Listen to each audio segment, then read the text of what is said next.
for this on Sunday because he's heavily involved with that. So I'm the vice chair. I'm going to run the meeting tonight. It's the September 14th, 2022 meeting of the Sobrante MAC. We are an advisory board to Supervisor John Joya, who is on the call with us today because he will have a report. I'm calling the meeting to order at 7:01 p.m. And Mr. Rosales, if you'd be so kind as to do the roll, please. Sir, 1 second. Okay. Tom Owens. Here. Here. Sue Boudreau. Boudreau, yes. Boudreau. My apologies. Thank you. Mickey Norris. Not yet, but I'm pretty sure she's coming. Yeah. Okay. She should be on her way. Okay. Thank you. Thomas Lang excused himself, but he'll be absent today. James Herman. Present. Hi, James. George Cleveland. That's me. I'm here. Melinda McLean. Here. Thank you, Melinda. Emily Whelan. New mom. Oh, Mom. congratulations. Oh, I'm gonna go again. Mickey Norris, because I saw her come in. She's connecting, so I'm gonna mark her as present because she is here. Okay. And Shirley Rosenthal Winson. She was at our office earlier today. See her. She's usually here just on the phone. So the person who is 510-682-3333, who are you? My name is Haji. Hi, I'm the property owner. Haji. Oh, great. Well, I'm glad you're here, but you're not Miss Shirley, so Shirley's not here. I just received a call this afternoon from someone actually notifying me, and then I tried to contact Fumio. I believe he's there. He yes, is. I'm here. Fumio, thank you very much for forwarding me the email and link. Thank you.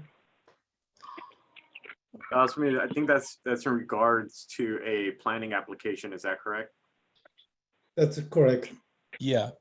So, okay, so we have a quorum. We are good to go. I tried to download the agenda again for the meeting with that link, and every time I do it, it comes up really warped is the way I describe it. So I think I'm going off memory. I believe the next item on our report is the first thing is that we have it's approval of the minutes for the July meeting. Is that correct? I don't have the agenda in front of me. It just would not download properly. Hoping someone could screen share so we can take a look. I can go through the items. So, Okay. let's see. So the first we have is our. And I can help Edgar because I've got the agenda. Okay, then Okay. you can go, Melinda. Well, I just was going to say, you'll be able to see it if you just change the view and it comes in at 37%. But if you switch it up to 80, and I'm saying this for everybody because people who may be new to this meeting may have looked for the agenda to figure out when their item's going to be. And probably to save bandwidth, it came in as small, but you can change your own view and make it as big as you want it. Let me show you what mine looks like. Oh, I can't because I'm not able to screen share. But anyhow, is it the minutes or the treasurer's report that's next on the agenda? Treasurer's report and then approval of minutes. All right. So treasurer's report, Mr. Rosales, if you would. We are still at $3,000. We haven't used any of it, and that's what we have. That's kind of what I figured that was going to be the $3,000 guess. Okay, so we've got that done. Now on to the approval of minutes for the July MAC meeting. Do we have those minutes available? Yeah, so the minutes, I shared them with the group. Okay. Let me know if you want me to reshare that now, but everyone should have a copy of the minutes. I would go ahead. I would make a motion to approve as presented. Okay, motion to approve the July minutes as presented. Is there a second? I need a verbal. Second. Okay, moved by Melinda, seconded by Mickey to approve the July minutes as presented. Is there any discussion on the motion? I don't hear any. So now we'll go to the vote. Usually it's roll call vote. So Mr. Rosales, if you'll do the roll call and we'll vote, go ahead. Okay. Tom Owens, Yes. Sue Boudreau. Yes. Sue, did I pronounce that correctly? Mhm. Thank you. Mickey Norris, Here. yay or nay on the motion? Oh, yes. And that was for Mickey. Vic, you Oh, need to yes. say yes, not present. Oh, yes, okay. I didn't know that we did the roll call earlier, but I missed that, I guess. Here, yes, yes, for everything. James Herman, Yes. Melinda McLean, Yes. George Cleveland. Yes. Okay, that's everybody. Motion passes. Thank you. Okay. Now, if my memory serves from looking at the agenda that I really can't see, it's on to the committee reports, I'll call it, the reports of the people. And the first one is a presentation from County Supervisor John Joya. I saw him here. I'm here. Oh, there he is. There I'm you here. are. Quietly here. Yes, Before Sue. we go on, could I ask Fumio, could you please do something about your background? It's incredibly distracting Okay, because it's moving around. sorry. Thank you. I'm going to go out on the limb and say that's trying to show us what that is going to actually look like when we have that part of the agenda. That's my guess. Absolutely. But in the meantime, It is kind of distracting. I agree. sorry. All right. Let's That's keep going. okay. That's okay. Supervisor Joya, the floor is yours. Sure. I thought I'll just give a brief report. First, good to see everybody and look forward to seeing folks at the stroll this weekend. I think we are sharing. Are we sharing a table at the stroll, the Sobrante MAC in our office? Right. I think Yes, so. that is correct. Right. We'll see you out there. And then we have our coastal cleanup this Saturday on the Richmond shoreline, and we have been publicizing your cleanup as part of our announcement on this. And we're sending out another e-blast tomorrow, which will have our cleanup and yours. Just a couple things. You may be aware, this was announced last week, the county has made available at its vaccination sites the new Omicron vaccine, which is clearly much more effective at dealing with Omicron. And, you know, I'd recommend that you get an appointment. There was walk-in allowed, but, you know, walk-ins are harder now because there's more people that are interested. So definitely sign up. The county is also making flu shots available. So you have flu shots or the new Omicron vaccines. I just wanted to say that.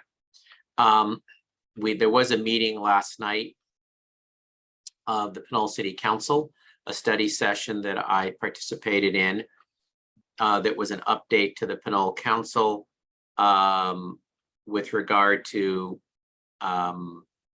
the agreement between Contra Costa County Fire, the county, and the city of Pinole. And under that agreement that's being negotiated, two things would happen.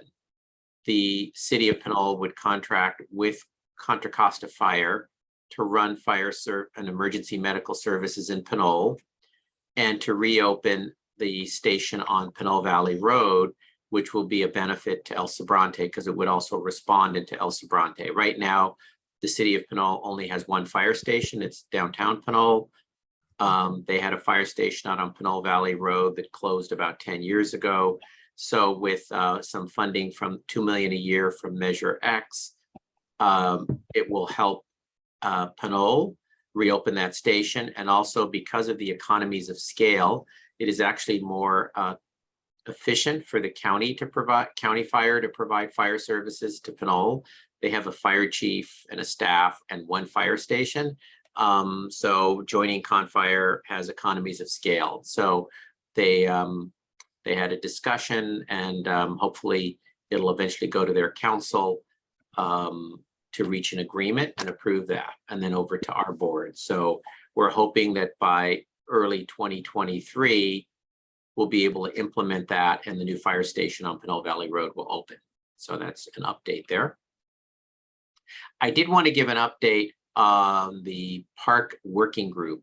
I'll be brief about it. And actually what I can do is I will send the fact sheet that we prepared for the members of the working group to everybody on the MAC, because there will be eventually a presentation to the MAC on this after the working group has met a couple of times. There are 3 MAC members, Tom Lang, Melinda McLean, and Sue Boudreau, who are on this working group, along with a number of other stakeholders in El Sobrante. And just the update, as the memo talks about, there is no park department at the county. Every park, and we had a list, and again, I can provide, the MAC will get all these documents when you have the presentation, but all the parks that are in the county unincorporated areas are all part of a special district or a county service area that receives funding, a dedicated funding source or a tax. That is the only way that the county operates parks. Some of you may know there is a county service area R9 for El Sobrante that includes the unincorporated El Sobrante area plus that Hasford Heights or North Arlington area. And that was created way back in the 1970s for purposes of creating a zone to get funding for parks.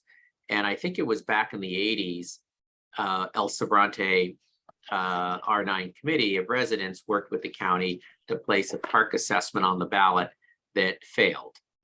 But the R9 zone continues to exist. So there are 2 ways. And again, this is just meant to give you a report from this was what was presented to the working group, just so you're aware. And I'll send out the memo. There are a couple of main ways to place a measure on the ballot. One is the County Board of Supervisors puts a measure on the ballot, or a measure is qualified as an initiative by petition of voters. And it would probably take, I think we thought, was it 700 to 800 signatures to qualify a measure on the ballot.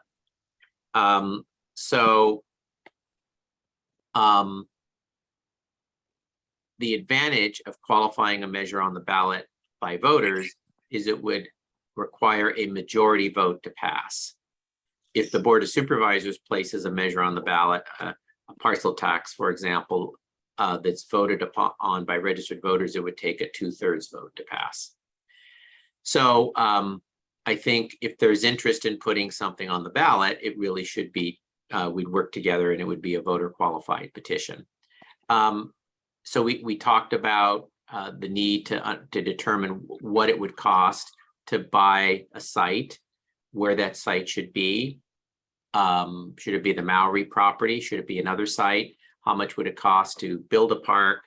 And then how much would it cost to maintain the park? And all of that, Public Works will help us depending on the site. And that helps us determine how much the measure should be. In terms of how much a measure would raise, essentially, there are 5,000 parcels in the R9 area. And so every $50 per parcel would raise $250,000 a year. So a $100 per year measure would raise $500,000. $50 a year measure would raise $50 per year assessment would raise $250,000. It gives us an idea. There is one of the areas of interest is the Maori property. That site is currently on the market for sale. There may be an interested buyer. It's up for sale for a little under $1 million. So depending what happens there, and even if there is interest in a development, is part of the site available? So there was discussion about that site and whether to explore other sites. And there is a site that the R9 committee, before I have been in office, the R9 committee of residents, I think this was not a very good decision. This was under a prior supervisor, wanted the county to use park funds and buy a 10-acre site adjacent to De Anza with no access in the city of Richmond. And the county used park funds back in the 90s to do that. It has sat there for nearly 30 years. It's not accessible as a park. It's 10 acres. So anyway, that site is owned and there's not much that can be done with it currently. There's ideas raised to do to grow crops, have a community garden, a farm, something like that. That's a possibility. But so basically where we left this meeting is the County Public Works was going to further review the design that was put together by Citizens for a Greener El Sobrante for the Maui property site to determine what it would cost to build and maintain that park. They would do their own estimate, and that would help us determine whether, what a measure would cost. And then there's going to be more discussion about that site or other interest on other sites. So that's sort of generally how that went.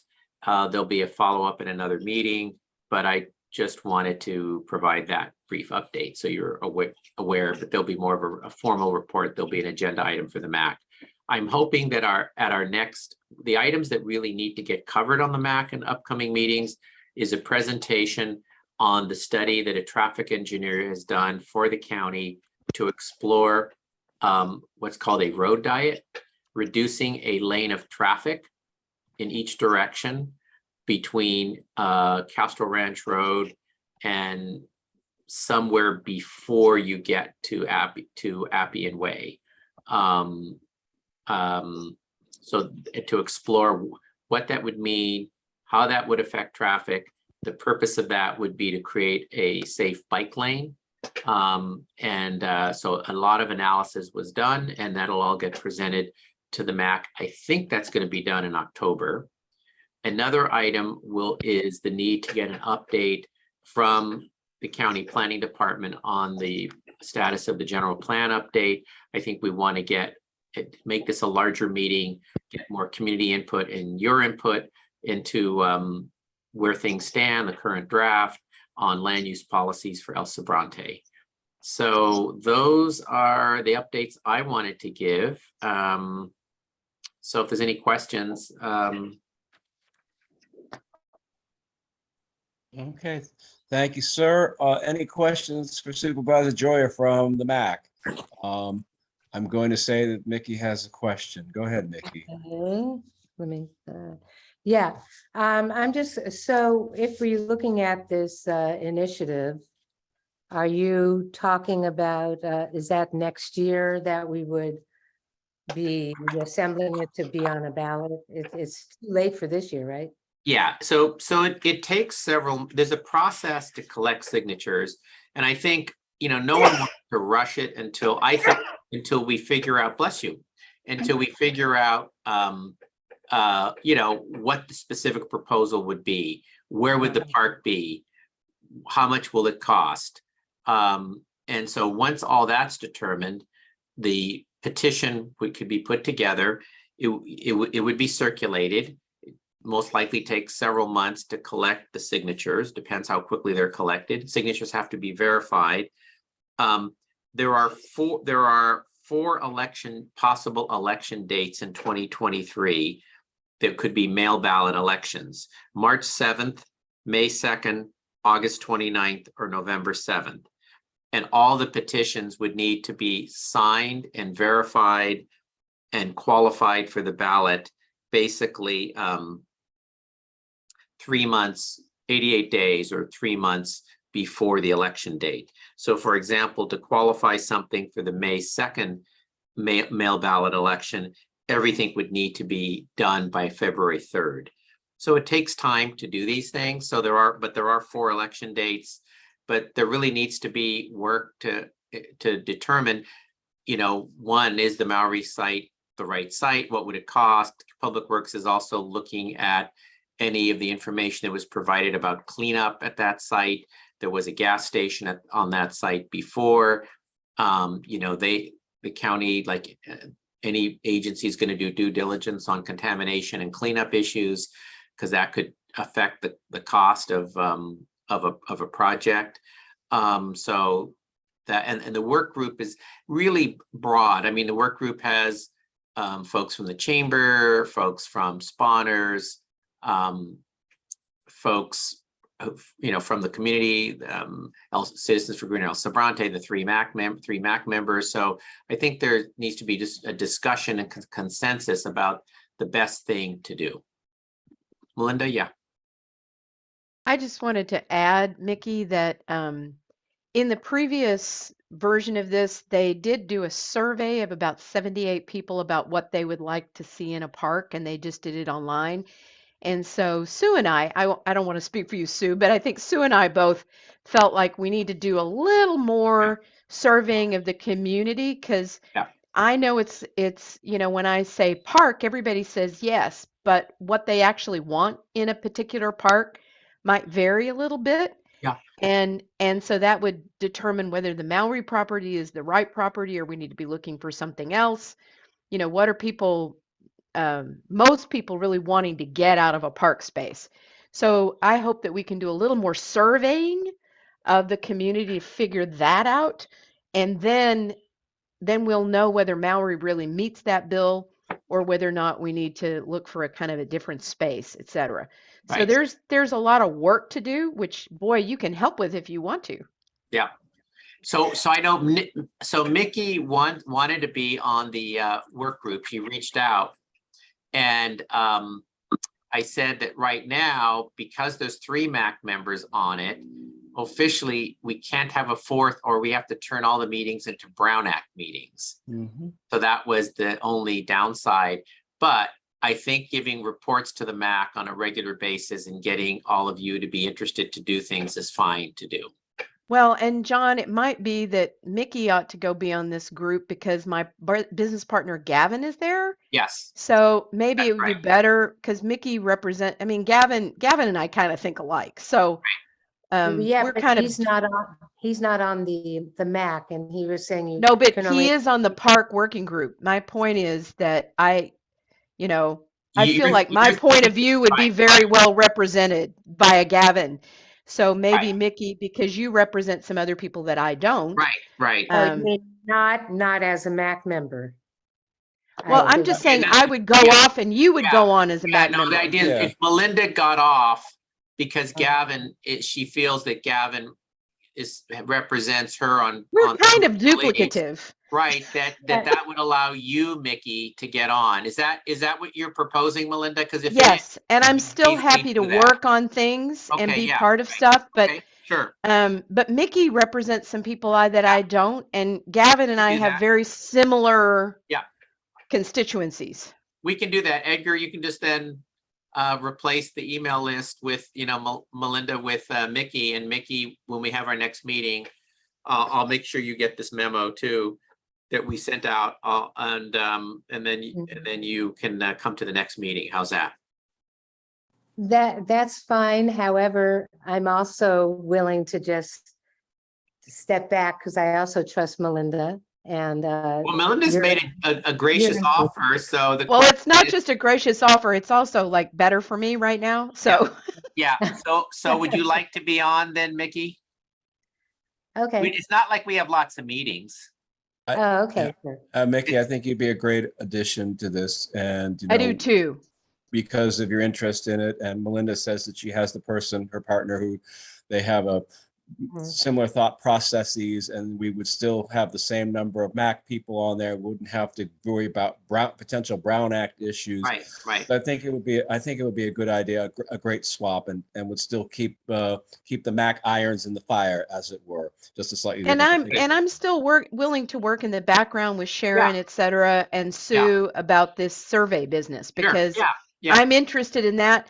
And I don't need to be at the main meetings in order to be part of that. Yeah, I do think having a survey, again, it doesn't hurt to go out to hear from the broader public what they would want to see, and frankly, in designing anything, one has to keep in mind trying to keep maintenance costs down, because maintenance means more expense and a greater assessment. Well, and I got all the survey stuff from Sharon, and they talked to 78 people, and most of them were old and white. Yeah, so we really need a bigger survey sample. There's right. The latest census data now has our our census designated area is now up to about 15,000 people. So we need a bigger sample and a this more is- diverse sample, especially in terms of Right. age. So, you know, I'm glad to work with what they started and then make it bigger and a little better. And of course, that survey piece will help us if we go to get signatures because we will have started to talk to people. The other thing that I've heard a lot about is over the years and recently as well is the desire to have a town square, a city center in downtown El Sobrante. So one thing to think about is can Can you this be part of that? can you Yeah. have a combination park / town square? So it would be designed in a way to accommodate both the town square / park kind of situation. Okay. Yeah. And Stu the had 2040 a- people were very, very interested in that. So, yeah. All right, Sue had her hand up, and then we'll take her comment, and then we'll ask the members of the public if they have any questions for Supervisor Joya. Go ahead, Sue. So I think that there is a fair amount of enthusiasm at the Maori property, and they're going to have a booth at the stroll. But I think that there is a fair amount of misinformation in that, you know, that their enthusiasm has got ahead of what we're actually able to do. Because I think it's incredibly unlikely that El Sobrante people are going to be voting for $100 extra on their property taxes unless there is real enthusiasm that we build for whatever it is that people want. And at the moment, we don't know what most people actually want. You know, things like the town square was something that seemed to appeal to people who are the business owners that were on the group, the working group. And we desperately need that. Mickey, you and I have talked about that, and that's been talked about. You know, how do we advertise local goings on? We don't really have a central gathering point. We have a lot of existing parks and stuff like that. We need to be able to leverage those before we actually start thinking about the Maori properties specifically. So I think some of this is going to need just kind of a bit more education about what is and is not possible to do and the kind of time span that we're talking about. Everybody says yes to parks, but very few people say yes to another $100 on their property taxes. Point taken. Okay, is there anybody from the public that has any questions for Supervisor Joya? I don't see any. So, John, as always, thank you for coming to the Good to see meetings you. and giving us your report. It's good to see you as always. Let's move to the next, which would be I'm able to figure out my agenda issues, and now I can read it without a problem. Mickey has her hand. Mickey, you have a question? No, I think she was wait. Oh, she was waiting. Yes, if you don't mind, I just want to know, John, are you going to be on for the rest of the meeting? Or are you taking off? No, Because I have a was question. not going to be be the rest. Is there something you Okay. need to, right? Yeah, I just wanted to know, because my committee report's coming later, although I don't have that much to say about it, but I wanted to ask about that $3,000 fund that we have for in our pot here for the treasury, and How people if out of it. what kind of things is that can we use it for? Can we use it for signage for like, no dumping signs or, Yeah, let me check. positive things like that? It's to support the activities of the MAC. Oh, Yeah, let me double check that with county council. If it can, that could be a good, let me see. Of course, for no dumping signs, we can get Public Works to put up more no dumping signs. If there are areas that you think should have more no dumping, but I will look, I do think that 3,000 should be available to support activities that you're doing.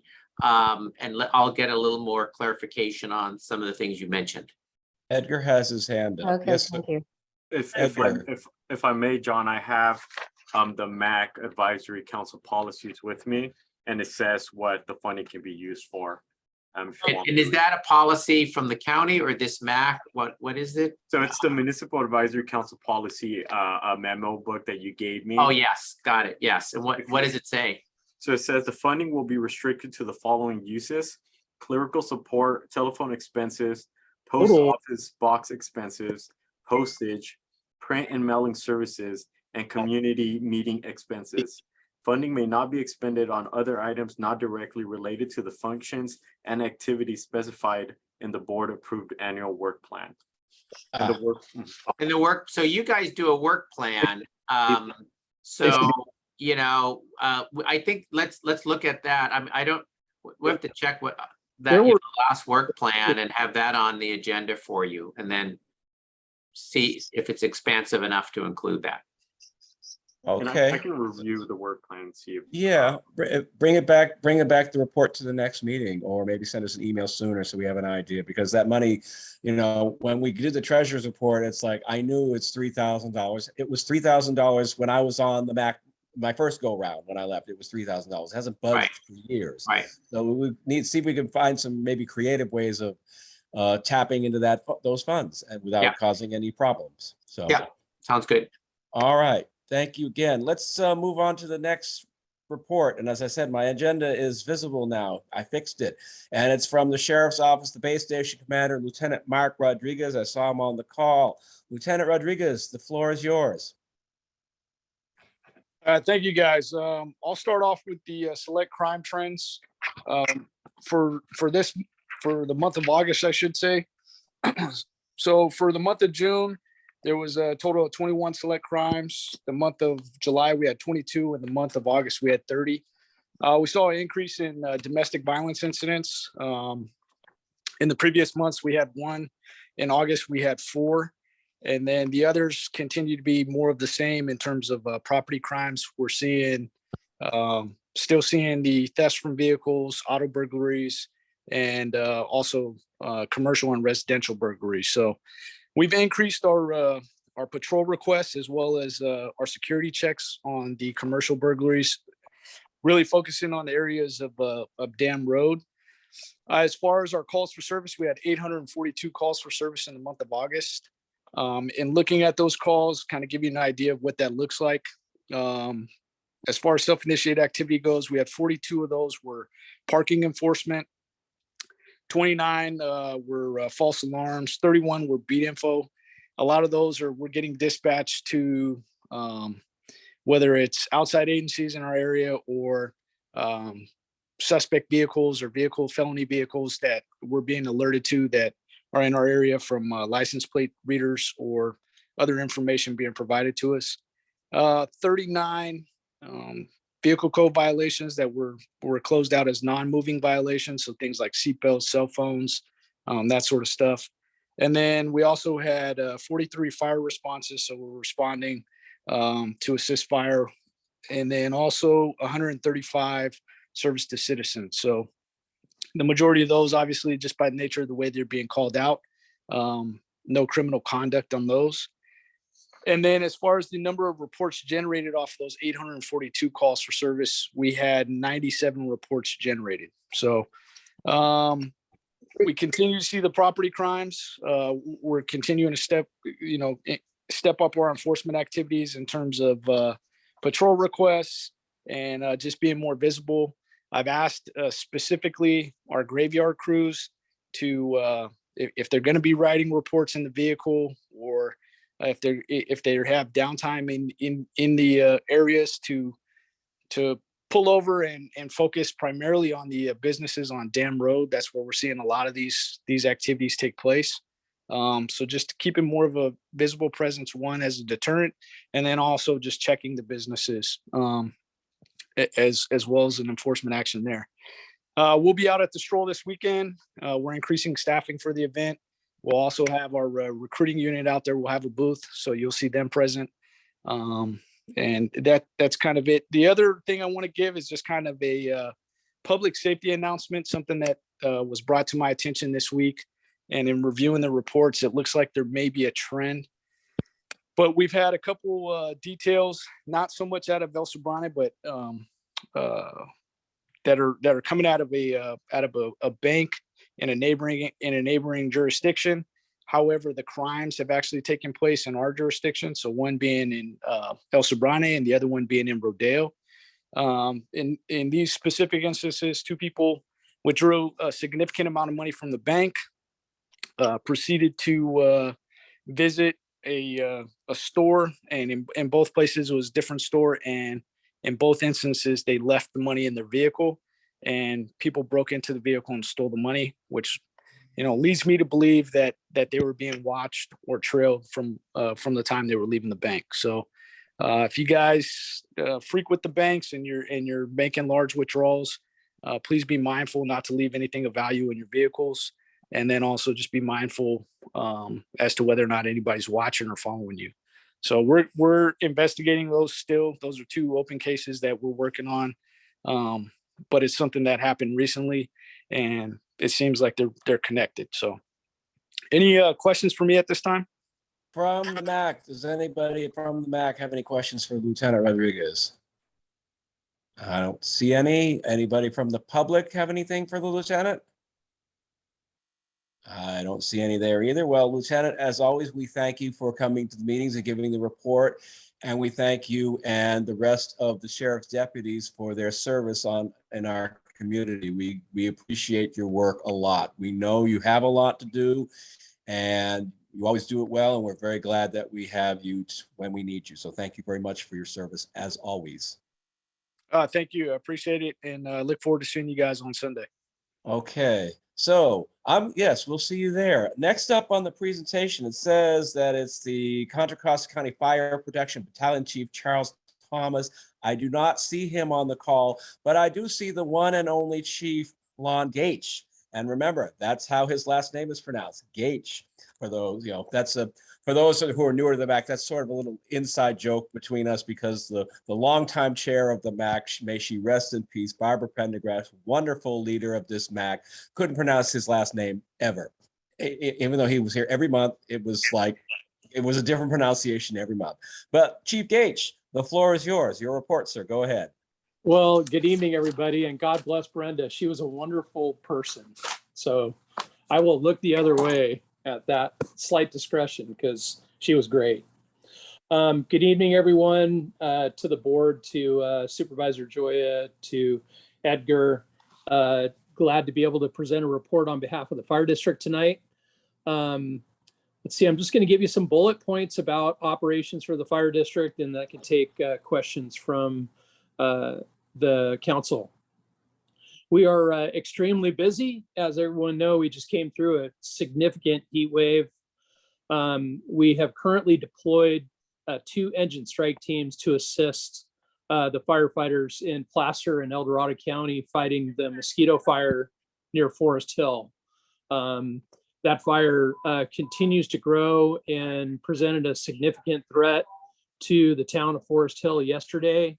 I'm very glad to report that firefighters were almost completely successful in protecting the town of Forest Hill, including one of our engine strike teams. We had a very large vegetation fire here locally on Labor Day. That fire consumed 200 acres near Berry Hill Road and Highway 4, which is out towards Franklin Canyon. It's technically within the Rodeo Hercules Fire District, but when we have large incidents like this, everybody comes together to aid in bringing those fires under control. The fire, like I said, consumed a total of 200 acres. On September 5th, I'm glad to report that there were no significant damage. I'm sorry, there was no damage or lost structures, and there were no, most importantly. We did, due to the very extremely dry conditions and windy conditions, have that fire flare up on the 6th, and we were able to confine that fire to 50 acres of additional growth. So a total of 200 acres on that fire. That was a joint operation from all agencies within Costa County, assisted by CAL FIRE and multiple aircraft. Our next fire academy is right around the corner. October 3rd is Academy 58. We'll be bringing on 32 recruit firefighters to Contra Costa Fire.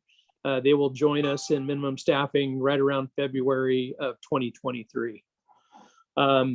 As part of our expansion related to our annexation of the East Contra Costa Fire Department, we have expanded our command staff and operations staff to support the new operation. I'm on a personal note, I have accepted an assignment back out to the field. So I am been reassigned from the training division out to supervise our shift operations on C shift. So that means I now oversee the 5 battalions on sea shift that basically span from San Pablo all the way to Discovery Bay. And I'm overseeing our wildland program. Last item for the update is the Pinole contract. That process continues to move forward. So on or about February of 2020, the Pinole Fire Department will be reorganized into Confire under a contract for service.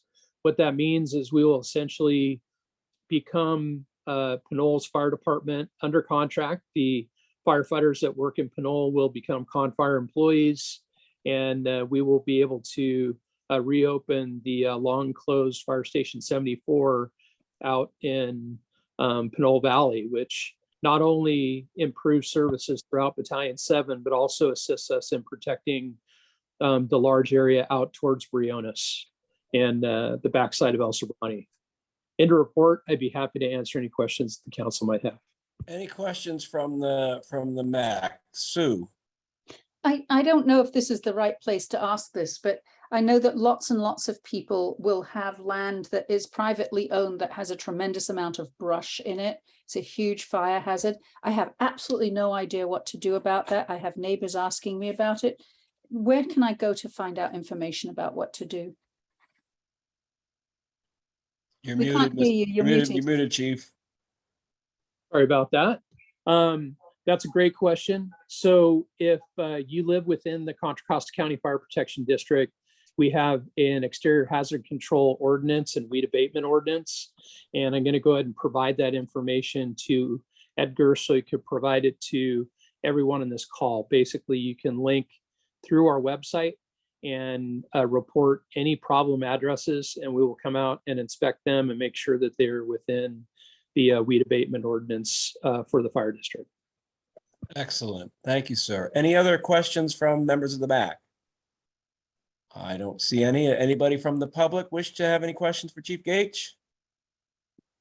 I don't see any there either. Well, will say the same as we said to the lieutenant. Chief, we appreciate all the services that you do. We know that there's a lot of work to be done, especially when we're having in a drought and it's like 106 degrees in El Sobrante and everything is tinder dry. So we know you guys are on the run and keeping up with everything. So again, we thank you very much for the work that you do and basically keeping us safe, you know, from fires. So thank you very much as always.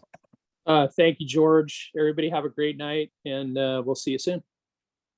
Okay, moving on the agenda, we have, it says presentation by the CHP. I don't know if anybody on the CHP is on this call. No, so I spoke with David, I think his last name is Rivera. He was our last public information officer. I invited him and he said that he changed I guess responsibilities, and he'll pass the information along to the new public information officer. Okay. So he's not here, so I imagine they're not going to be presenting today.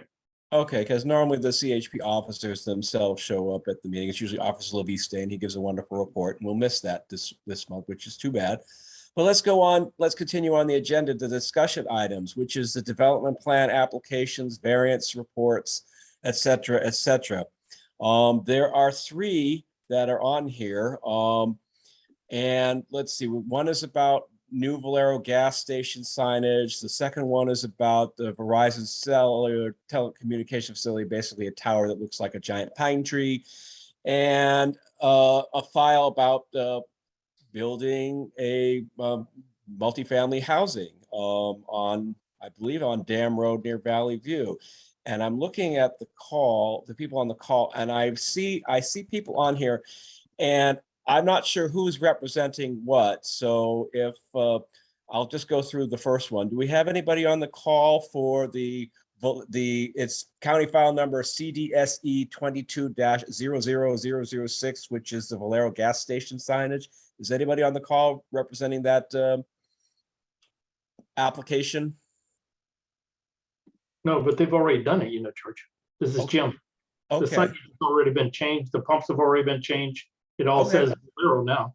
All right. I haven't seen it, so I haven't driven out there They've changed the pumps, but they haven't put up a lot, some of the new stuff and Okay.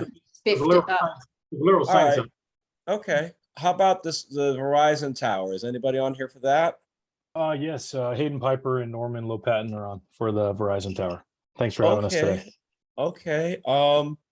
Haven't done one of these in a while. I'm not sure if it's where the applicants present their information or we ask the questions first. So maybe I guess probably just would hear a little bit more from the applicants. It makes sense because they're the ones that put through the application. Just a little background of what the proposal is and what the plan is, and let us know, and then the MAC and the members of the public can ask questions. So go ahead. All right. Yeah. Well, thanks for having us again. My name's Hayden Piper. Norman Lopatin's on with me as well, my colleague. We represent Verizon Wireless for this new telecommunications facility. And yeah, so basically, like every project Verizon issues, they're usually driven by either capacity or a coverage need. In this case, this site is in an area where the capacity is simply overloaded. Population increases, just more day-to-day traffic in this area has been overloading Verizon's towers in the neighborhood and basically in the immediate vicinity.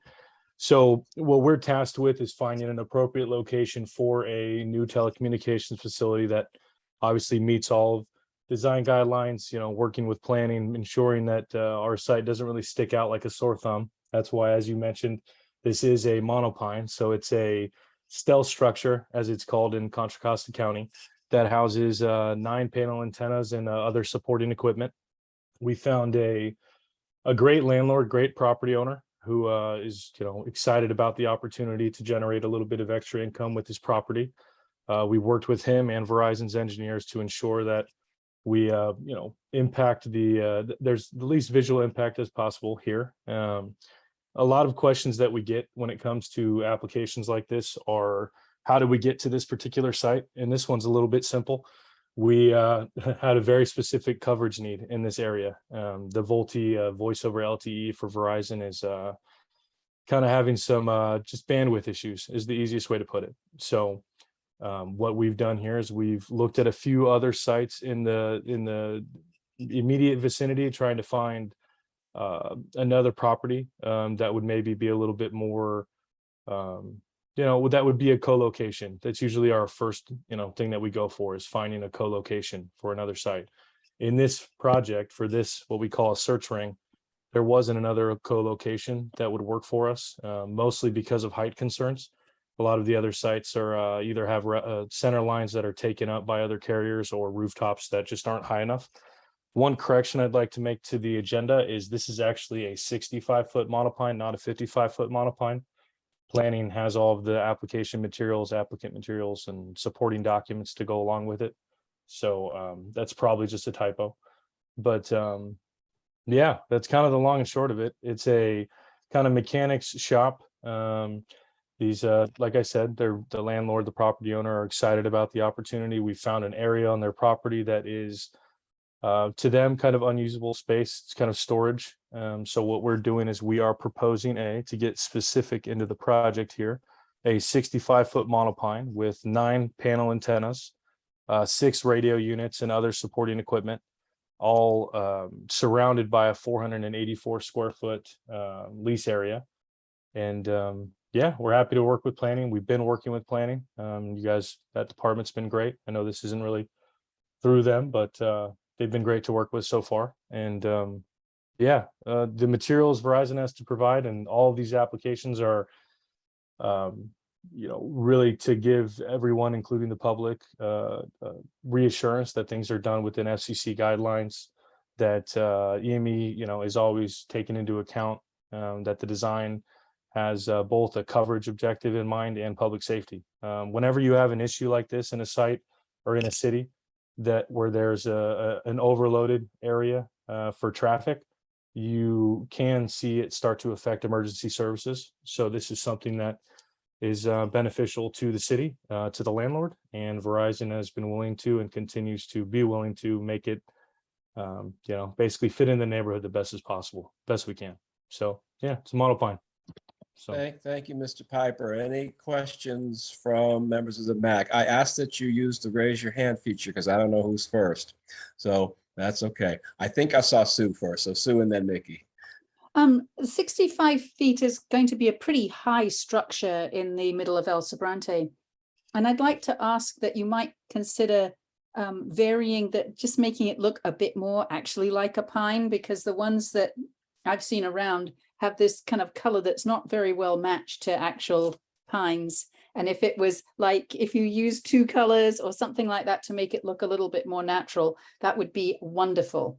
No, I think that's something we can absolutely do. And I'm not sure if you guys received the whole application package, but we do provide photo simulations of what these typically look like. And I will say, I've been doing this for almost 10 years, and the monopines we put up the last 3 or 4 years have they look way better than the ones you're used to seeing that have been up for 10 plus years. So Okay, good. yeah, it's a Glad to nice, hear that. yeah. And actually the only two areas that this is publicly visible from is relatively far away. And from both of those viewpoints, there are actually natural trees behind it. So there's kind of a nice blend aspect to where this site is, considering the foliage color and all of that. But I would absolutely take that comment and run with it and ensure that planning approves the very specific foliage makeup that we have on the site. Appreciate it. Thank you. Yeah. Okay, go ahead, Mickey. Yeah, so are there other cell towers in El Sobrante? There are, yes. There are, yeah, there's a few. And actually the two closest to this area we looked at, and it didn't really work for us. Basically what we do is we find those first, because whatever makes my job easier is typically what helps Verizon, because it's faster, and what's easier for us is to find a co-location. In this case, those two co-locations that we did find that were close by just didn't give us the right height to improve the coverage. Yeah. When you're going to No, build a I site was like just wondering if there's already any cell yeah, towers from in here. yeah, there's actually, I'm just to give you a few addresses if you want, I can give Yeah, you. I'm just curious because at my house, I'm over off of La Honda and San Pablo Dam Road. People who have Verizon have really very poor cell service here. So I can't use Verizon myself because I won't get calls. But I'm wondering if that's going to improve that situation for us down this way. And another I don't know if this is a silly concern or not, but I'm just wondering about health impacts to people being near a cell tower like that. Right. Is that a concern now, or is that those things addressed? They or- to speak to that specifically as far as health goes. So FCC guidelines, city guidelines, county guidelines require us to do internal EME studies, which basically show the propagation of the cell site, and a third party vendor, a licensed engineer, reviews our design with the power outputs of the antennas to ensure that every area that is accessible by the public is considered safe when it comes to FCC guidelines and regulations. So that report is part of this application package, and it is well under the limit in that regard. So yeah, we do absolutely take that into account, plus lots of structural analysis and things like that to ensure that it's built safe. Just to hit your first point real quick, there's a cell site, it looks like, on 3980 San Pablo Dan Road, and then another one on 4068 San Pablo Dan Road. Looks like those are both AT&T sites. So I would imagine that your coverage would improve with this site. In fact, the coverage maps that will be approved with the application will dictate that, or depict that. Thank you. Melinda. Well, my question is related to Mickey's question. I live in Sherwood Forest, where Verizon is an absolute dead spot. There's nothing over here. People come over here and there's nothing, and there's nothing on Hillside. Do you know if this will, I don't know if you know the geography enough around here, but do you know if this is going to reach that far or no? You know what I can do is if you want, I can take your email and locate, those maps that kind of show that propagation. And just curious, and I'd be delighted to give you my email, because the thing is this happens all the time. I mean, like, we had a yard sale and people wanted to donate to our project while they were there, and if they had Verizon phones, they couldn't do it. I mean, they literally we're a dead spot. right. Absolute dead. It's not a matter of enough bandwidth. There's no bandwidth here. Right, and that's part of why this site is so important, is because my company, Yeah. so we work for Ridge Communications. We're a vendor of Verizon Yeah. Wireless. So we're their agent. We do everything from A to Z on this one, as far as all the real estate due diligence and construction management. It is But nice. you probably have their ear about expansion too, Yes, and to more find out projects. where the dead spots are. Yeah, absolutely. And this is the first project that I've had in El Sobrante since I've been doing macro work specifically. So what I'd like to show them is, that this can happen quickly, and that as long as the application is complete and everything's accounted for, that you Oh, guys no, are. I think it's great. And I think it'll Yeah. look fine. That's a Mhm. good location for it. Just curious about, where the coverage will actually extend to. So it's more of an engineering question than Yeah, not. and- So, and that actually would be part of our final approval package at the very end, is coverage maps that dictate the before and after coverage effect of this specific site. right. And because it's a capacity site, it's possible, and I'm kind of just speaking off the cuff here, but it's possible that you have a site close by that's just being occupied by other traffic further away, and by us No, I putting. mean, there are no bars. I'm telling Right. you, there's nothing. Nobody gets any over here. Mickey may occasionally get it because she's a little closer to other places, but over here in Sherwood Forest and down Hillside Drive, there's nothing. It's a Yeah. Verizon dead spot. I Well- will happily go to Verizon and tell them to give me more rings, and we will bring as much work to El Sobrante as we can. But I know they have a lot in the pipeline, and it's not all with us. So Right. I think the main thing right now with this one, Mr. Piper, is just getting the map so that we can have an idea, because it might solve the issue in Sherwood Forest, or if not solve it completely, at least being a start to get it where it should be, because Well, or if it doesn't, I still think it's good. I mean, obviously is we need the good. It is capacity good. and it looks fine, so I'm for it. Mhm. This is just an additional question in sort of, we don't often get to have input with a corporation. And you've got their ear. So we're just passing the info up the chain. Well, on a side note, we do a lot of enterprise projects with cities, municipalities, and other companies. So a lot of the times they will come to us with that demand. Hey, look, we would love to have Verizon as our cell carrier for a municipality or a particular group or something, but we Right. can't. And sometimes just that little thing from somebody, and as important as you guys, goes a long way. So I will Yeah. reiterate that. Well, and, we have AT&T and T-Mobile. We just don't have Verizon. right. Yeah, Verizon, it needs to be a little better. Even I live next door to the Memorial Park, and I have Verizon. Even sometimes my service is like, there's nobody around me. Why do I only have 2 bars? Right. It needs to be stronger. Any questions for Mr. Piper from the public? Okay, I don't see any. And I'm not sure what we do next, if we take a vote on it, or we just say, oh, we have a question. Yes, Ms. Sudduth. Did I pronounce that right? Yes, she did. Okay, good guess on my part. Yes, she did. Thank you so much, George. It's Cheryl said it. I'm actually, I'm not sure, Mr. Piper. I heard the question earlier, and I'm not sure that I quite got the answer when you were asked about the cell tower and the Public health. safety of the cell tower. Yes, because I happen to be a cell and molecular biologist and biochemist, and this is something that I've been tracking for a long time. As you may or may not know, that Marin County has this issue, and is one of the counties in the country that has one of the highest rates of cancer, particularly breast cancer, in the country, and it's been traced back to a lot of these cell towers. So I'm just curious about the answer to that question about the cell towers.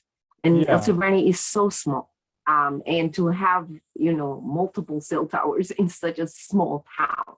I actually live up in more towards the unincorporated part of the hill of Heavenly Reach. So we actually have AT&T because we can't get any reception up here by the reservoir. But so I'm just very interested in why we would have these multiple towers in such a very, very small area. So I just wanted to hear the answer to that question because I'm not sure that I heard it. Sure. One general note without getting too much into the specifics, because I do rely on third-party experts to do all of the health analysis and stuff for our sites. I'm not an RF engineer. That's something that I rely on third-party people to provide those reports for me and conduct very serious, they look at it very, very intensely, because there are FCC guidelines that are very restrictive to how we can build something. And just to speak generally about that, typically what it is we will send them our drawings. They will dig deep into all of the power outputs, the different frequencies and things that we're going to emitting on that tower. And they analyze the public's level of exposure. So typically what that means, and I've had sites, for example, just to reassure you that this one has been reviewed and deemed safe in that regard. I've had other sites that, for example, had a sector of antennas pointed at a walking trail, maybe 300 feet away, that no one used anymore. But with EMEs, with our few of our vendors and their cooperation, we determined that, hey, look, that trail could be used at some point again. So we need to adjust our azimuths, our down tilts, to make sure that the propagation of our antennas does not affect that area that's trafficked by the public. For this particular site, it's a private property. It's a private business. It's in the back of their, I guess you would call it, kind of a staging, loading area. So it's not something that is typically trafficked by the public. Even for people who are on site and working there, it has been deemed safe for them in regards to FCC emission levels. And that's one of the benefits of having a center line of 60 something feet, is that you have the ability to improve the coverage without really having that negative impact on the public. So the best I can do for you is just reassure you that the third-party reports that we're required to get by the state, by the county, they are all done by somebody who has no skin in the game, and they provide a report that says we are within those parameters.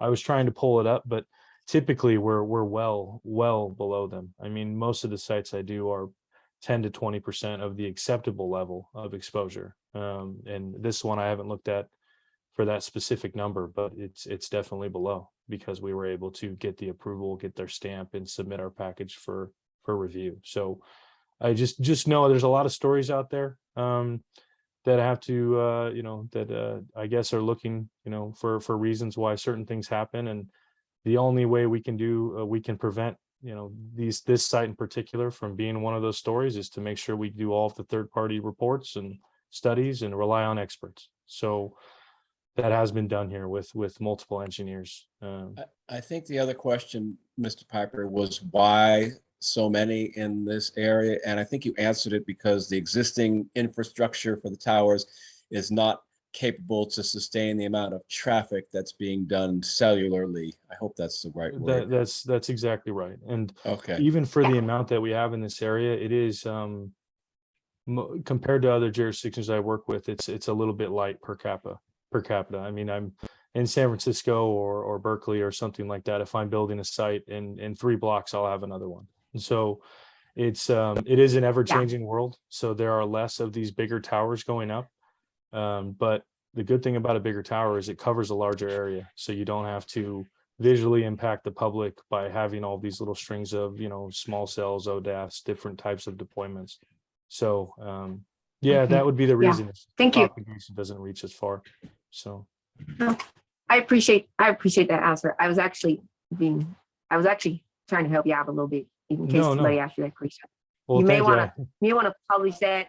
I work with the EPA a lot, so yeah, you may want to publish that, because you will get asked that question publicly, George. So then that may be something really good to publish in case that comes up in the public, is to publish those two. And George, thank you for helping him out with that last answer. But it's just good for the public to know. No, yeah, and the application. We get a lot of people through El Sobrante. Yeah, we get a lot of people through El Sobrante. It's like this major corridor on San Paulo Dam Road to get from Moraga through Richmond. So this is probably why you get so much traffic through here. A lot of people coming through. Mr. Owens has his hand up. Thank you. Yeah, Mr. Piper, I was just looking at the plans, and the 65-foot tower is in the back of the property, but how does that compare with the housing that's back there? Is the top of the panels in line with the housing? No, so you're talking about probably from, let's see, from La Crescenta? Yes. Yeah, so no, so EME concerns, they've reviewed all of this, and that azimuth does not directly affect that area. It does provide coverage. Yeah, okay, But yeah. we are well underneath the FCC regulations and guidelines. Right, but It's I pretty was far just away. talking about the height. Oh, visual? Yeah, Yeah, so I have photo sims that I'm not sure if you guys got the whole application package, but from that road is actually one of my photo sims shooting right between two houses. mhm. And it is well below the tree line Okay. from the road. So it kind of blends into the rest of the foliage a little bit, especially if we do it as well as I know we can. Good. But Okay, yeah, no, it's I have a photo sim there right in that package, right from that road. If you want to take a look at it. okay, I'll look a little bit further. Okay. And I'm available for more questions via email and stuff like that too. I'm an open book. I'm easy. I know the best way to do these things are with cooperations from, city jurisdictions, multiple groups like this. I'm not gonna ram anything down or dodge any question, which is why I gave you a very long-winded question in regards to EME concerns. So Okay. All right. Thank you for the input for everybody. At this point now, we decide if we recommend to Supervisor Joya if we want to support this project. And so the proper way to do it is I would ask that someone if there is interest, that someone would make a motion that we support this cell tower project. Yes, Wait. Melinda. I would move that we recommend to the planning department this project. I Okay, don't think we need to send any more to it. all right. Is there a second? I forgot to ask a question. I just want to ask one more quick question Okay, before. ask the question, then we can move to the Okay, vote. if the businesses or the neighbors in the area have been contacted about this and, do they have any input on whether or not they want to see it there nearby? right. So noticing is typically part of the application package. I have not received any sort of negative input, any negative comments for this site. Okay, thank you. We have a motion. Is there a second? I'll second it. Okay, it's been moved and seconded to recommend support for this project to the planning department / commission. Mr. Rosales, if you will do the roll call so we can vote. Okay, so have Tom second, so Sue Boudreau, Yes, yay or nay? yay, Mickey Norris, Yay. James Herman, Approved.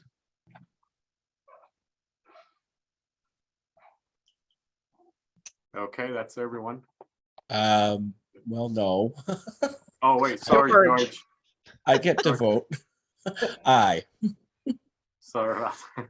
Okay, it's okay. that's everyone now, that's present. All right, so motion carries and we recommend support. So Mr. Piper, Mr. Lopatin, thank you so much for coming to the meeting and bringing us this information. It was most helpful. So since that's done, we can move on to the next. Where did my agenda go? Oh, I'm looking at the application. It's the third Thank you. application on here, which is the file number CDDP 22-03034. Construction of two new two-story multifamily residential buildings with 10 two-bedroom units each, et cetera, and looking at the people on the call, and we heard it earlier, we have Mr. Haji and Mr. Suda who are on the call. And since this is your project, if you would be so kind, which one of the two of you wants to make a little presentation, tell us what it's about. Floor is yours. Okay, my name is Fumio Suda. I'm not sure how I can share my screen. I think you just did. Okay.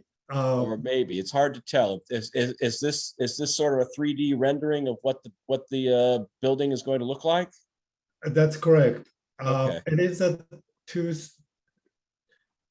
two-story apartment buildings, mirror image, one by one. And then actually, this is a very preliminary, like mass study. I didn't assign any landscape architects or anything, but there will be central garden area in the middle. Let's see. How do I do it? Oh, okay. There we go. Now your screen sharing. Okay. Oh, You okay. We see your desktop and the message about what drivers have been found. So I'm not quite sure if that's what you Oh, want to show that's us. great. Sorry, I just got download this Zoom software. Okay, well, application. take your time. Yeah. Okay, so everybody's seeing this agenda screen? Not yet? No, we're still seeing your desktop. We're seeing your desktop. Yeah, you need to launch the application that has your. There you go. There you go. That's okay. got it. Okay. Yeah, I had a two screen. Okay, so the property is here, San Pablo Dam Road, Valley View Road, and then this is Olinda Road. And then we like to use Olinda Road to go to the main access. But the main view would be from the people driving from here, looking down this way. So my point of a design should be emphasized how this looks like. Although we are planning to put a lot of trees around this area to buffer the noise from the street. And then probably everybody knows the Valley Road going up hill here. So the people around this area would look down this. So that's another issue. The site is relatively flat, sloping down this way. And then what I proposed was mirror image of a two apartment. Right now, we just treat as an apartment. The floor plan is identical. And the people driving from here, and then this is the main entry coming in here. Is that main entry from Olinda or from San Pablo? Olinda, yes. Okay. You're right. And then I would like to have a manager, full-time manager to keep this area safe and clean. So just in case the manager has a family, it will be a small independent unit. So each one of the unit is quite identical. It's a 2-bedroom unit. Let's see.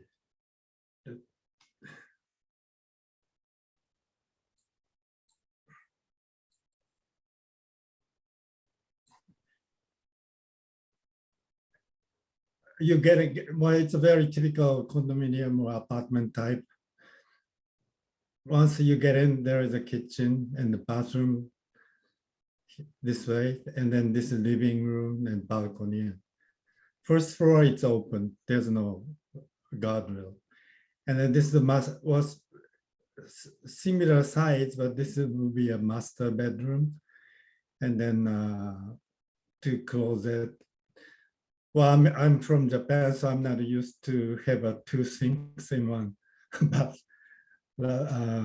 small space, but actually this is the culture. And then in future, if the owner wants to sell, probably it's nice to have 2 sinks in here. Well, it's just a cultural shock. And then since this is a small area, I provide a relatively large amount of storage, which is like a Japanese architecture. We don't use one space for one purpose. we have to use one room for dining room and take out the table and put the bed, futon bed, stuff like that. But this country has a lot of space. But since the Agenda 21 or something like that, more small, efficient residential is encouraged, especially the state. These days, like an ADU is very, very small, but it's comfortable to me. So that outside corridor area, I have a storage for like a ski or some tennis rackets or whatever. And then inside, this will be a closet, small laundry area, and the bedroom has a relatively large closet for just cleaning up the whole thing, and then use the room spaciously. So it's the master bedroom.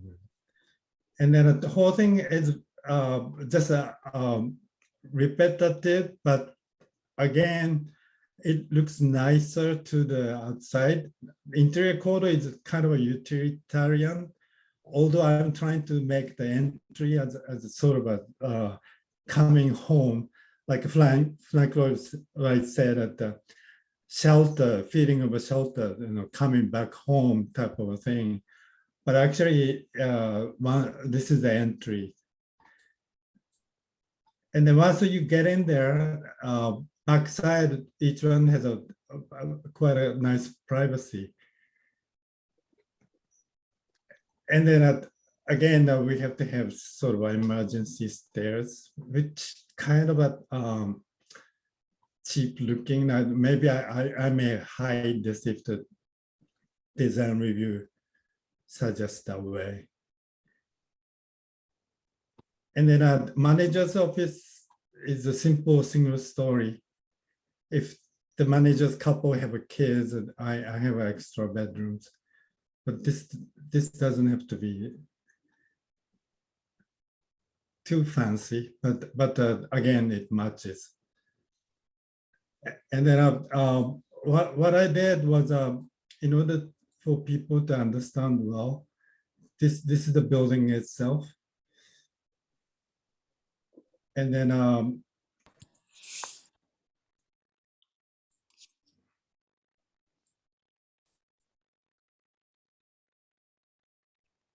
well, let's see.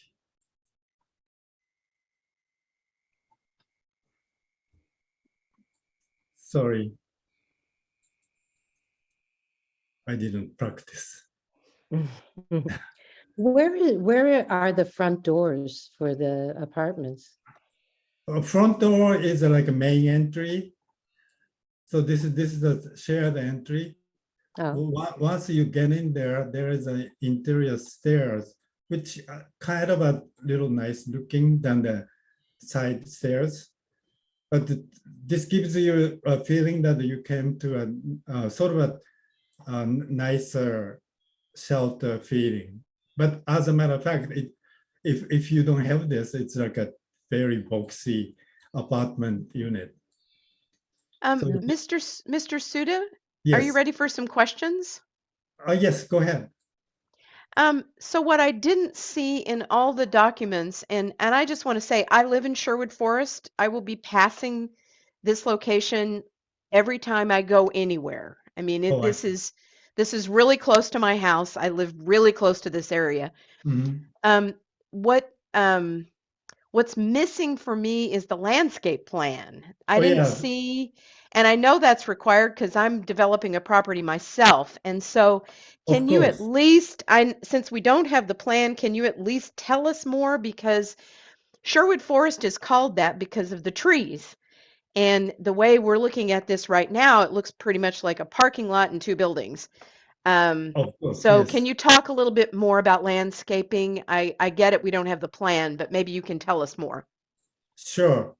Like I said, I just started, and then actually, I was not expecting that this would just go into the meeting like this, because I haven't even have a chance to sit down with the staff member yet. So many cities give me a very hard time at the staff review level. And it was so nice of you guys just to give me the chance to get in there. So what I'm doing is owner is a kind of a developer of a commercial project, and he has a team of landscape architect, structural engineer, and civil engineer.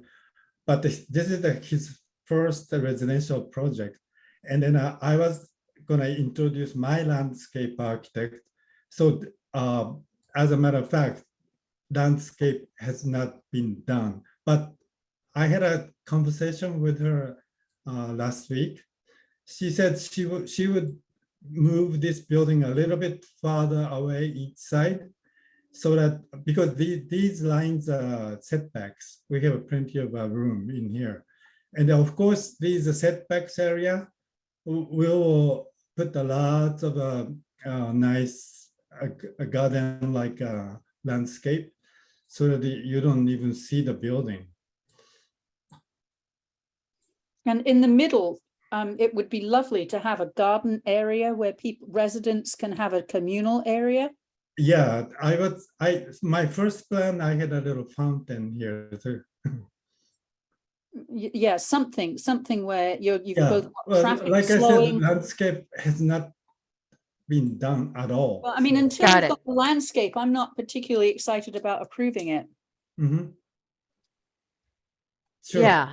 I mean, Um, I don't see anything objectionable about it, and I'm delighted to see more housing and more rental units Right. coming to the neighborhood. And just because we have you here, I can tell you, you cannot do enough native landscape. see. You know, it's really important to make sure that it is drought tolerant, that it is not water intensive, that it's appropriate plants for this area. You know, I mean, literally, the adjacent neighborhood is called Sherwood Forest because we have just a lot of trees.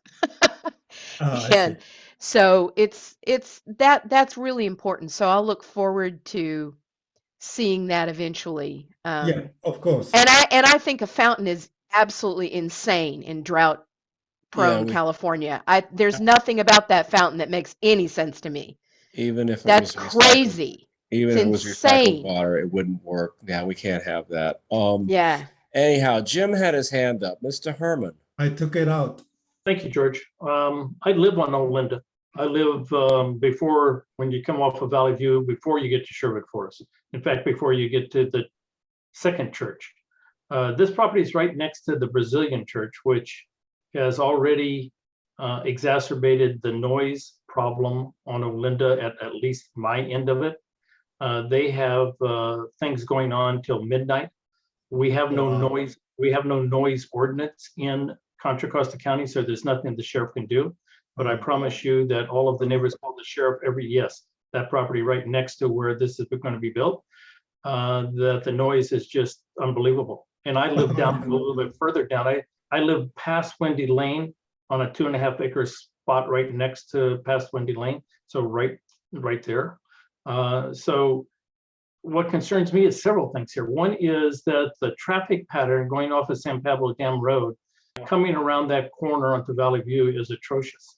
There's no stop sign here. There's a stop sign here, but you come around that curve right there.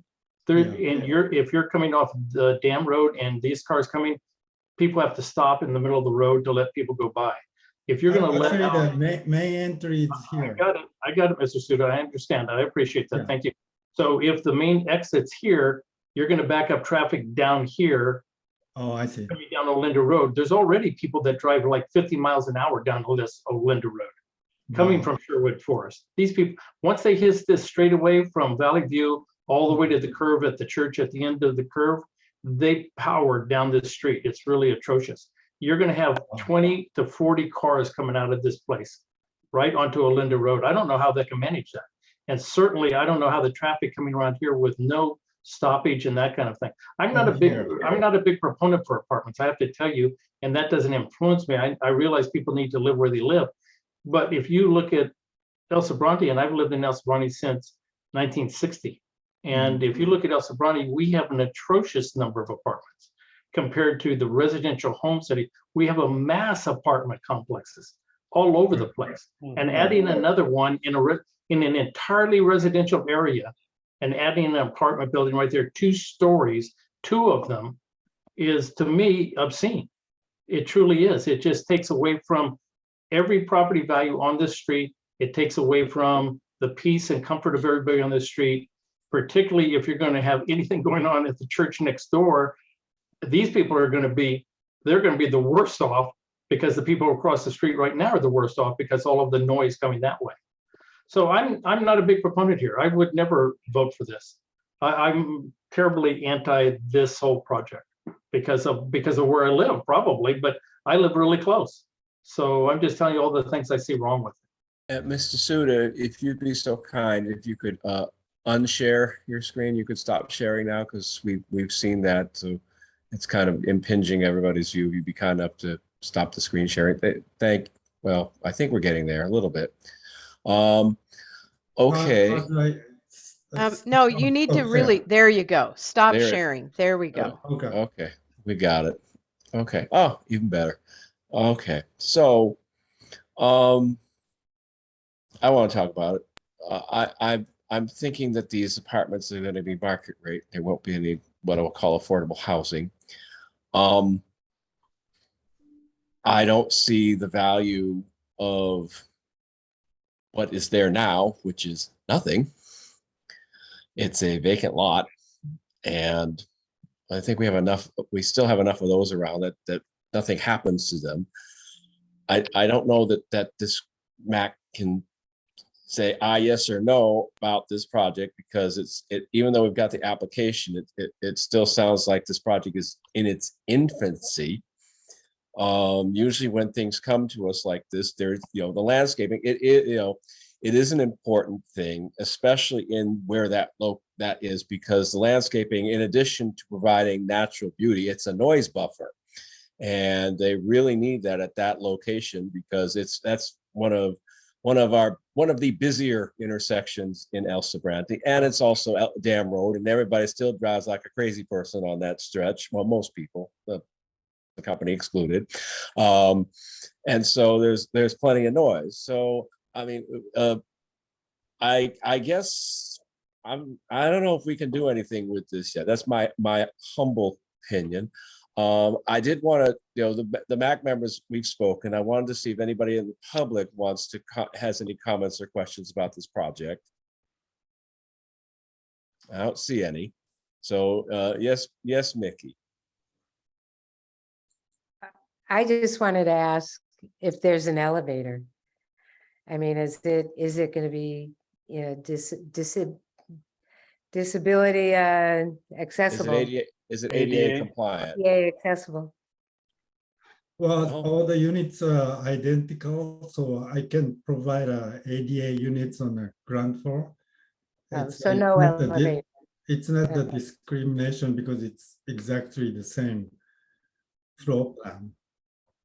Right, but what we're saying is, in other words, if someone who wanted to live there who was disabled, half of the units would work for them. Half the units would work for them on the first floor. Okay, all right. Okay.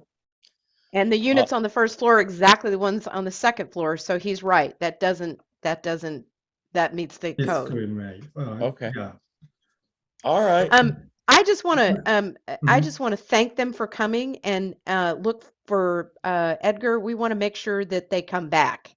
Yeah. When they've gotten farther along, because I think a lot of our questions are going to be premature.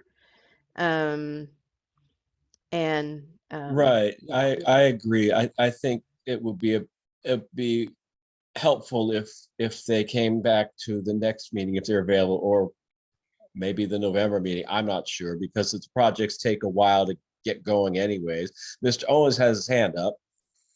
Yeah, I just wanted, when he does come back, that he has the proper traffic study, because I'm also very concerned. That's a horrible corner. It is. You're going to back up Olinda, you're going to back up Valley View, you're going to back up on the dam.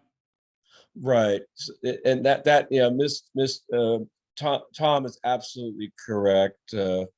Miss, where did you go? Oh, I've lost. So the, Oh, there he is. Okay. Yeah, because Mr. Suda, because you'll see if you come here during the day, just observe the traffic patterns there yourself, but it does need a traffic study because adding 20, 30, 40 cars to that particular area is very challenging. Based upon, you've got a church and you've got commercial strip right there across Valley View, where the gas station is and where the Indian restaurant and Farmers Insurance, et cetera, et cetera.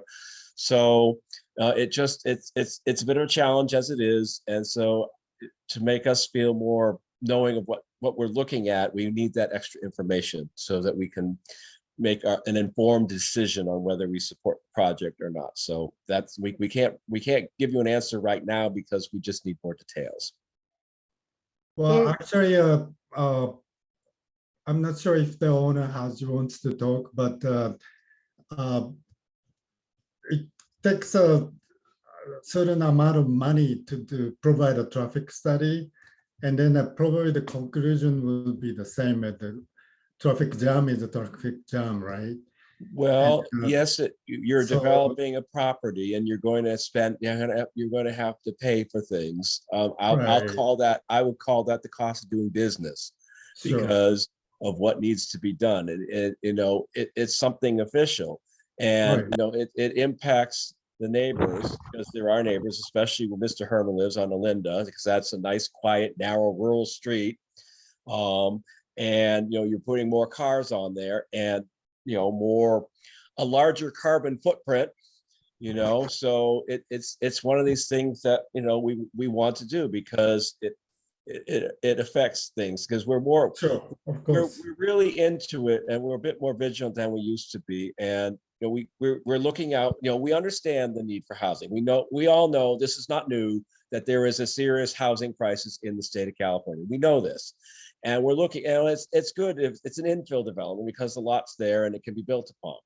But there are certain factors that have to be brought into consideration for this type of development in terms of its location and so on, and the noise abatement, et cetera, et cetera. So that's why. And as we're looking out for the best interests of our community. So that's Right. why we're looking for these things. I see. Yes, Mickey. Yeah, so one other consideration as well is, the other apartment complexes in the area have contributed a lot to the litter problem in our area. So we'd want to make sure if anything is developed there, that they would take that into consideration and have adequate trash receptacles and bins and things like that, and take a responsibility for keeping the area around the perimeter nice. Because our experience with the other apartment buildings in the area are that they are not taking that responsibility. And it's been a really, depressing Yeah. for those of us who really want to keep our area clean Yeah, as well. So, that's one of the reasons that owner provide a managers, 24 hours manager. That's helpful. Okay, I think we've given you've given us the presentation. Thank you. We provided our feedback to you. As we said, we'd like to see you at a future meeting with an update so that we can have a better idea. So we thank you for coming, Mr. Suda and Mr. Haji. And with that, I'd like to move on to the next item on our agenda, which is the information items. Line item. Before we go, Mr. Suda, could you please stop the graphic? It's just really distracting. It's giving me a headache. Yeah, I will close that after. Thank you. It's still on there. I'm sorry, I didn't know how to close it. Okay, so while Mr. Suda is closing that, so because there we Oh, go. yeah. There it is. We see an F. That's good. Okay, information reports by MAC members. Do we have any? I'm sorry. Can we make a quick motion just that this is going to be reviewed at a later time, just for the minutes and for public record? Oh, It won't okay. be that we didn't review it. Okay. I'll make a motion that we And- table this proposal for a later date. And Okay. I actually Is it- think that in the tabling of this, we might actually put a few things in that. I That we're think, looking forward to seeing a landscape plan, we're looking forward to seeing parking impact, and we're looking forward to hearing more about how refuse is going to be handled on site. Sue also asked a question about charging stations, but I already know those are required. So Mr. Suda may not know that yet, but he's going to find that out. I think the motion Yeah, I to think table, all the new construction, Right. we need an EV charging station. the motion to table it till another time is sufficient because we've discussed the items and they're going to be brought to us. So I think just saying that we'll table it to another meeting is sufficient Okay. because. Well, then I'll second Tom. Thank you very Okay. much. It's been moved by Mr. Owens, and second by Dr. McLean to table this approval until a future meeting. Is there any discussion on the motion? Hearing none. I'm going to do it a different way because I don't think we need to do a roll call. All those in favor of the motion, please say aye. Aye. Any opposed? Any abstentions? The motion carries. Okay. All right. Now, thank you, Edgar, for pointing that out to put it on the record. That was most appropriate and appreciated. Next up is the information items section of the agenda where we have information reports by MAC members. Do we have any? I don't see that we do, so we'll go on to the next thing, which is the 11.1, the regular litter cleanups, and that is Mickey's. So Mickey. Hello. Okay, thank you.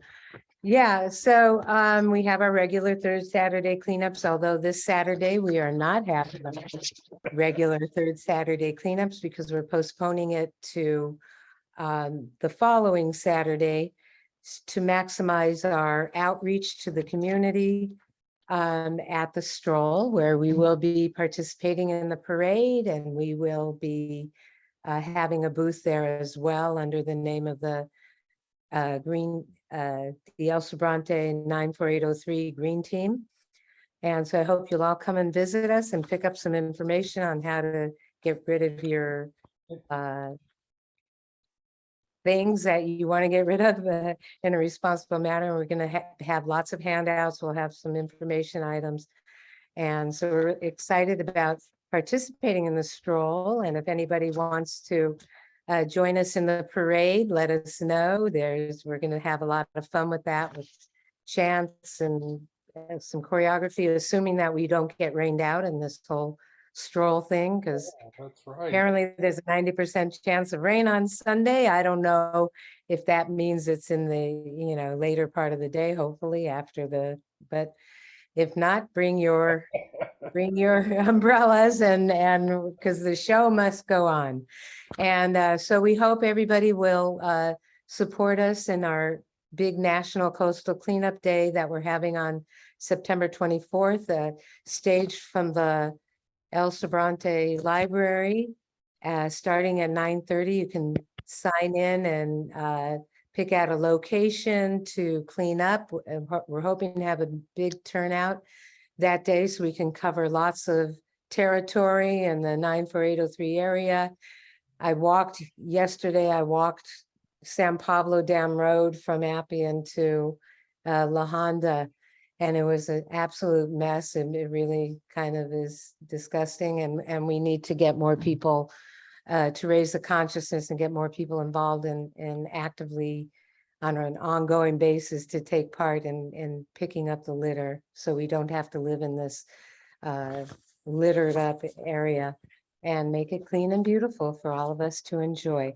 So come out to the stroll on Sunday, visit our booth, pick up information, come out the following Saturday, September 24th, where we will have that cleanup from 9:30 till noon, and from 11:30 till 2 o'clock, we're going to have Dynamite Dave and the Detonators play their music there. They're also going to be at the stroll, so hopefully you'll want to hear them again.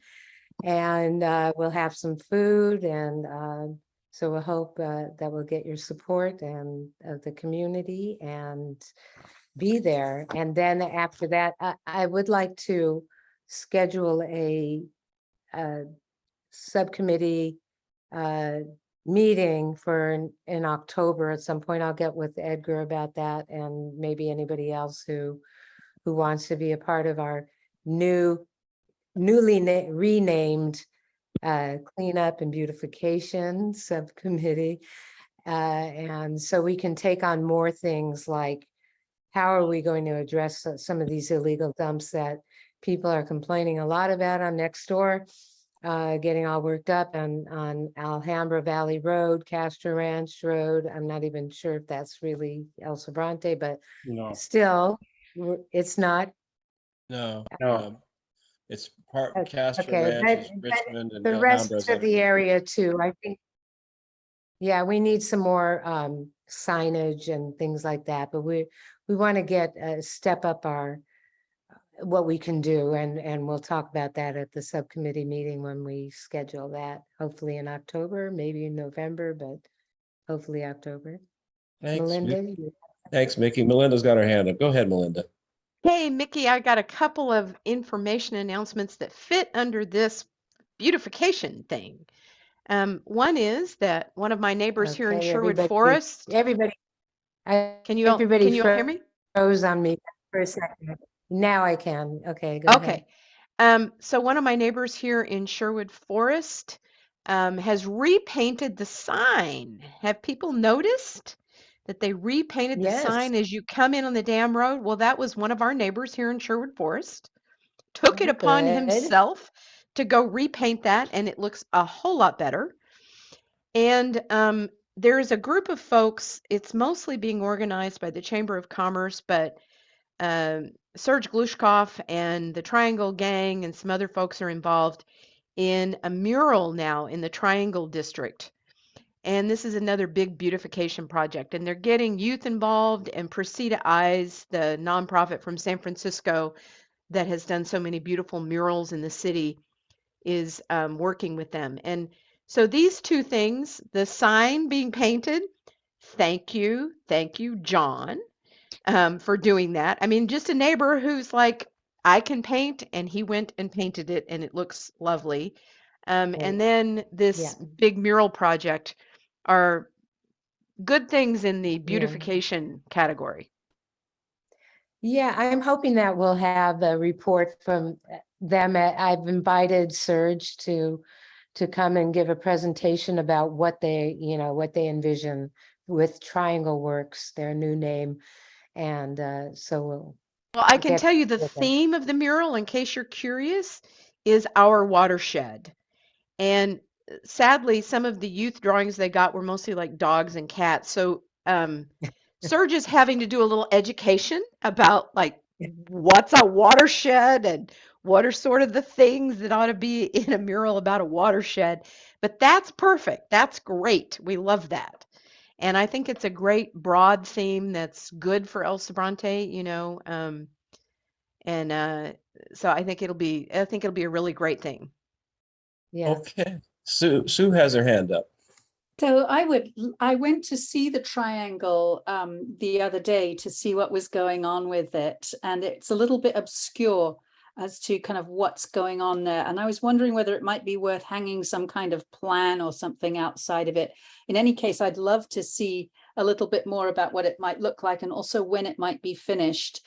And in terms of the park, I think it intersects with that, because I think that quite a lot of the things that people want from a park may well be in process in the Triangle area already.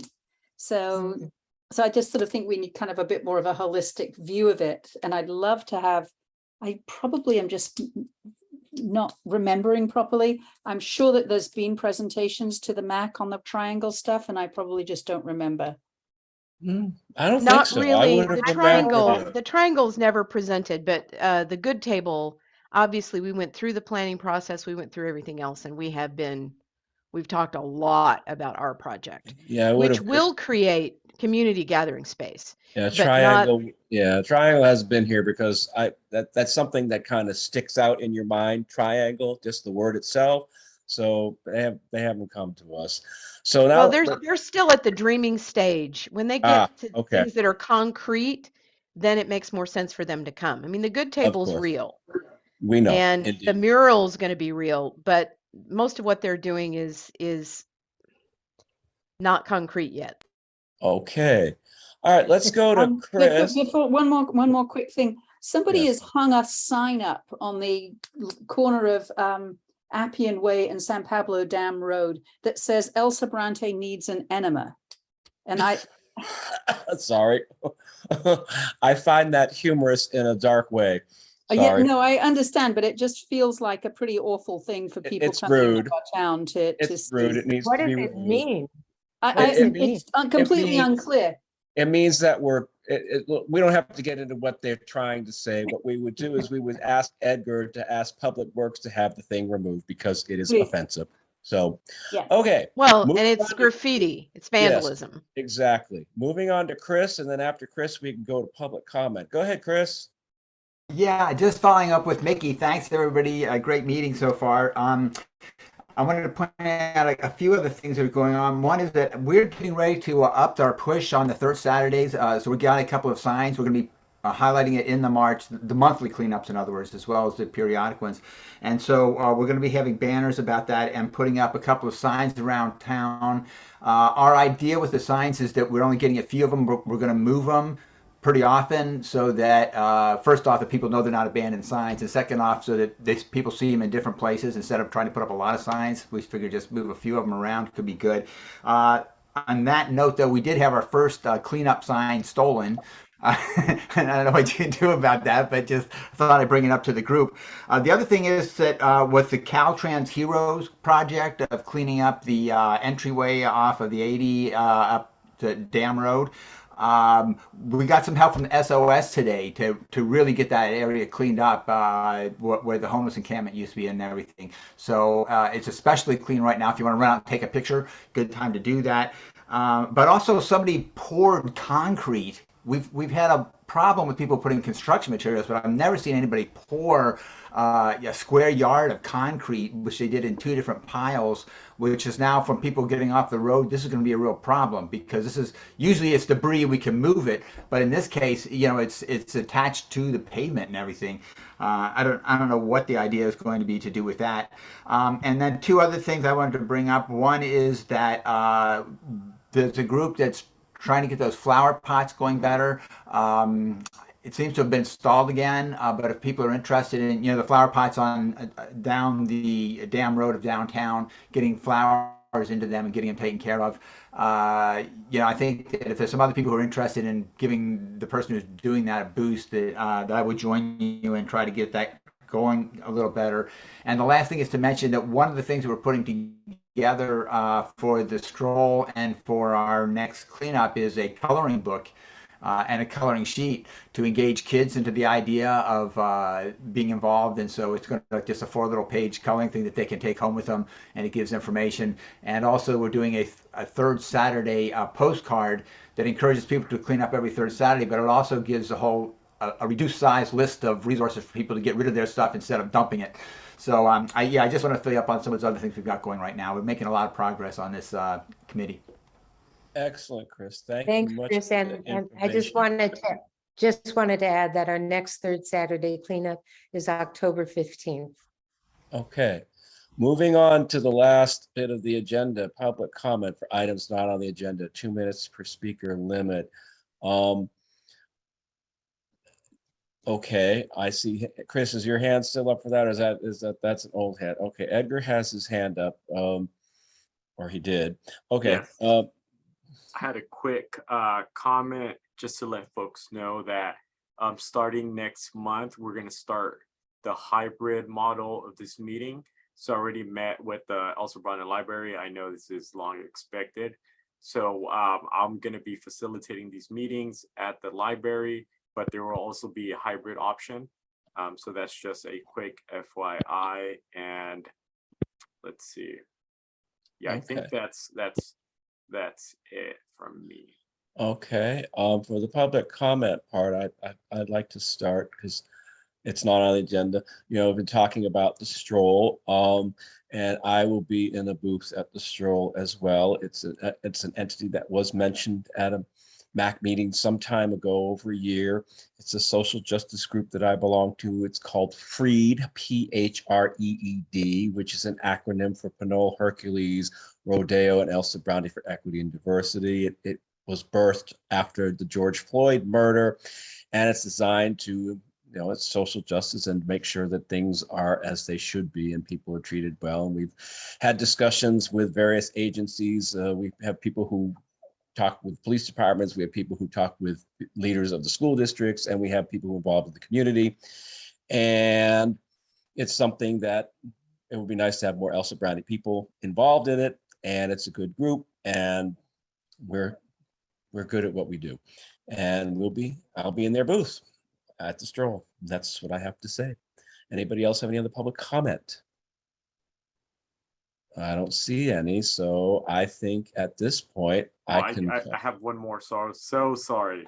I remember a couple of meetings ago we discussed who's going to be at the stroll on behalf of the MAC meeting. On behalf of the MAC. I know folks are going to be wearing different hats that day, so I'm going to be there, and obviously we're going to be sharing a booth, and I can provide information regarding the MAC. But just for everyone's awareness, I'm not going to be there for the entirety of the stroll. So if folks want to be there and staff, let me know, and you can let me know the day of the event. I'll be there, but I'll be there for when it starts, and a couple of hours, maybe 2 or 3, and then I'm gonna wrap up. I think it was discussed at a previous meeting as to who was going to be there. I just can't remember who. And I was about to adjourn the meeting, and I can't because I skipped over the agenda item speakers for upcoming MAC meetings. One we know is the entity that wants to develop that parcel. I was hoping that perhaps maybe next month we could get my company to come and talk. They haven't been here in a while. That'd be East Bay Mud. And maybe we could get an update from the artistry, because we haven't heard from them in a while. For those of you who don't remember who that is, that's the entity that wants to develop the parcel at the corner of, I want to say it, Appian and Dam Road, that currently houses the smoke shop. They want to turn it into a combination art gallery cannabis dispensary, and it's a high-end thing. And they have a couple of locations in Southern California, and they were going to develop the property here, and then COVID hit, and it's been kind of, haven't heard much since then. So maybe get them to say yes. Melinda. Yeah, and I'm wondering, and maybe Edgar, when are we going to hear back on the bike lane study? You're right. So there's at least one person who came to this meeting today, partly because she was concerned about the dangers on the dam road and the speed and all the accidents and everything. And neither the highway patrol was here, nor did we have any kind of conversation about that, even though we usually do. So when do we hear back on the bike study? Yeah, so John briefly mentioned it. So Public Works is presenting during the October meeting. They're going to put a presentation on that study, and they're going to provide the recommendation. Because that would potentially impact the speeds on the dam road if that goes forward in any form or fashion. And I know that's something we need to hear that information before we can, look at other options. So that's great. October meeting, we'll have that. Great. Okay. All right. So no other public comment, no other scheduled speakers as of now. So now at 8:53, I'm going to say we can adjourn this meeting. So thank you all for attending. And I hope to see most, if not all of you, at the stroll on Sunday, rain or shine. And if not, then we'll definitely see you at the next meeting. So have a good evening, everybody. Goodbye, all. Bye.